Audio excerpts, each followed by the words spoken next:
Alrighty, so today we're going to go ahead and work on a 626 manifold here. It's from 2001 Mazda 626 here, and I'm going to go ahead and be porting and polishing this thing because I have a 2003 Mazda Speed Protégé, as you guys may know from the short that I put out, and yeah, so I want to go ahead and upgrade it a little bit. I heard that this is a pretty good upgrade to do for them.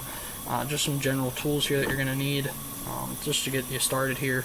A die grinder is definitely a good thing to have. It's going to get most of the work done for you here. So you're going to want one of them, preferably pneumatic. Battery operated will do just as good. It's just going to take you a little bit longer. A carbide bit here with, it is not iron, it's made for aluminum, and this is a little bit wider. As you can see, it's got a little bit of a cone shape to it, and it's pretty wide with the teeth here. Won't focus here for whatever reason, but yeah, so you're going to want something with a little bit wider teeth. Real fine teeth will get gunked up with the aluminum, and then a bottle of oil, just that way you can keep the blade nice and cool while you're going ahead and porting and polishing. Gloves and safety glasses, obviously you definitely want some safety glasses, if not goggles, because a lot of aluminum chippings or chips do fly everywhere.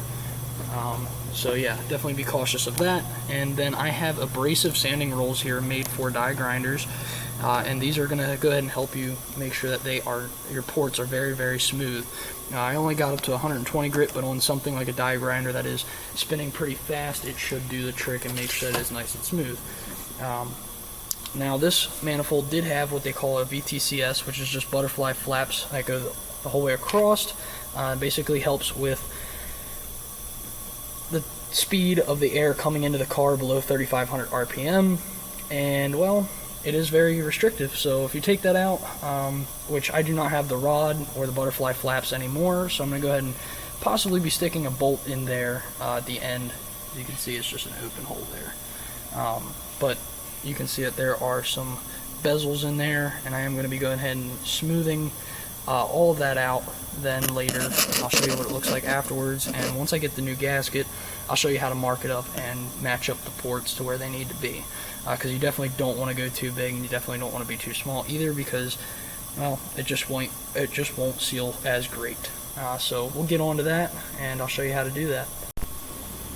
Alright, so once you get yourself set up here with a nice cup of oil and your die grinder, make sure everything's good, make sure you have it all oiled up and ready to go.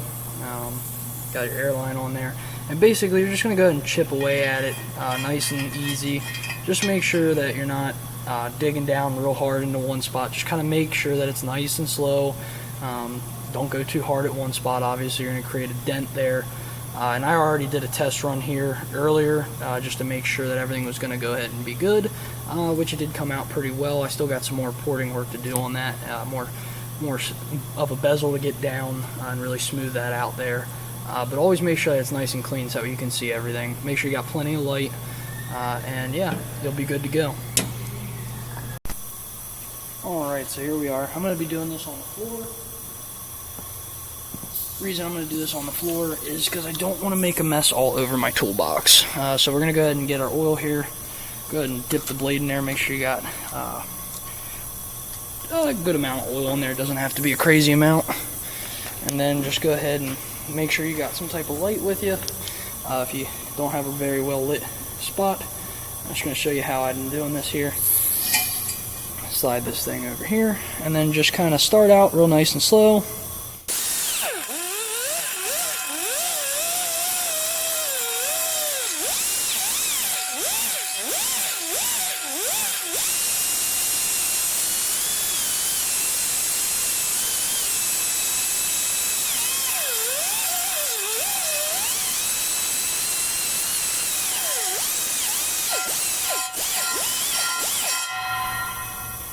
And as you can see there, once you get the hang of it, the bit does jump around quite a bit.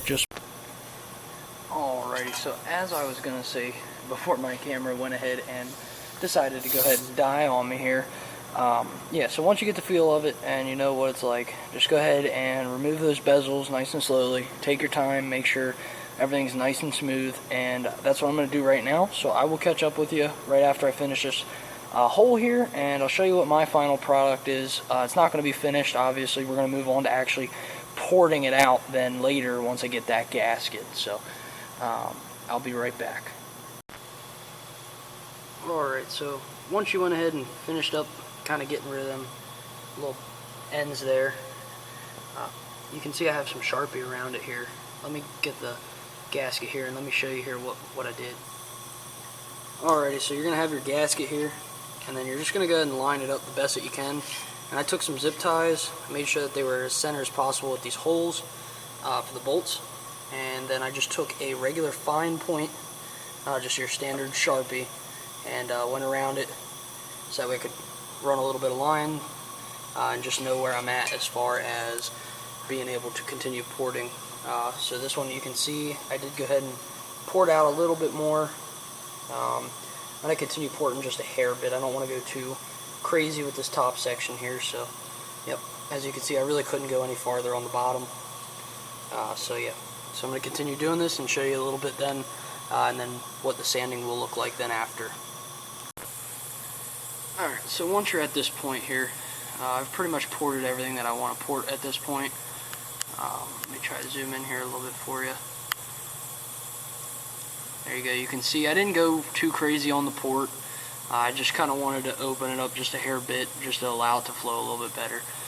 So then you're going to go ahead and change your bit over. With that kit, you should be supplied pretty much a stick for the sanding rolls, and all you do is you're just going to go ahead and stick that on there and kind of twist it on just a little bit. Just make sure it's tight, make sure it's not going to fly off. And yeah, so go ahead, and I'm going to start with the coarsest grit that I can find and then work my way up slowly. Alrighty, so I finished and went ahead and finished up with my porting here. I went ahead and took the bit off like I said, and I've been kind of going at it with this 80 grit. I did notice that these sanding rolls do like to pull apart a hair bit, but that's okay. Just try not to use as much force on it then. But as you can see here in cylinder 3, I did go ahead and give it a go ahead and try it, and it did come out pretty decent. That's just with 80 grit, so we'll go ahead and step it up then once I'm done with all the runners here to a 120 grit, but I do want to go ahead and show you how I'm doing this, that way you guys have reference. Alrighty, so as you can see here, I'm getting my porting tool out here, and so I'm just going to go ahead and put that in there nice and flat. I am using the flat rolls for right now. And then you're just going to go ahead and start out. You can go full speed if you want, and you just kind of want to go around the cylinder, just kind of work it a little bit, and then kind of just go in as you go. Just make sure not to hit the manifold with this front piece here.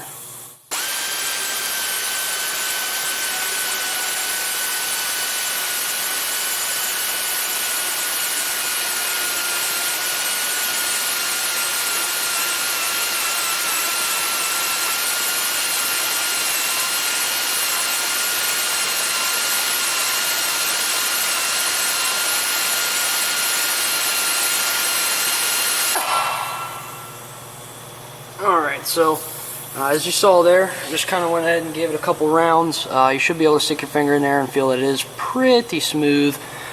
So yeah, so that's just what you want to kind of feel for. Like I said, this is my first time ever doing a port and polish. It's not going to come out absolutely perfect, but it definitely will come out pretty good at the end. I know myself and many of you others who are watching probably want to get a pretty good product, so that's why I'm saying that I'm showing you all the tools, I'm showing you how I do it. So like I said, this is just a DIY type of thing.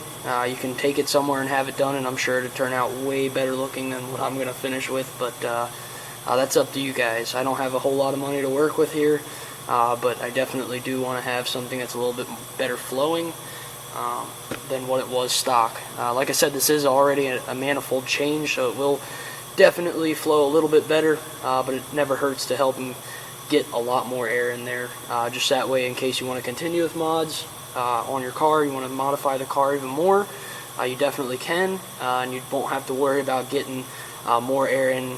At this point you should be good. No, I have not ported out my head yet. I plan on doing that in the future once I build the motor, but that's at a later date. So basically, unless you're porting the head, it doesn't really do too much for you. it definitely will help increase the flow a little bit and a little bit smoother of air. So that way, hopefully, if you guys have a turbo, it will definitely help that turbo spool up a little bit quicker. Alright, so I just want to make this a little bit of a portion here for you guys, showing you what it looked like completely afterwards. I did go ahead and put a plug in the end, and you'll see here how I did it. I just drilled and tapped threads into it and put in 1/8 NPT fitting, pretty common amongst the air compressor realm, but that's that black piece right there. Other than that, hope you guys found the video very helpful.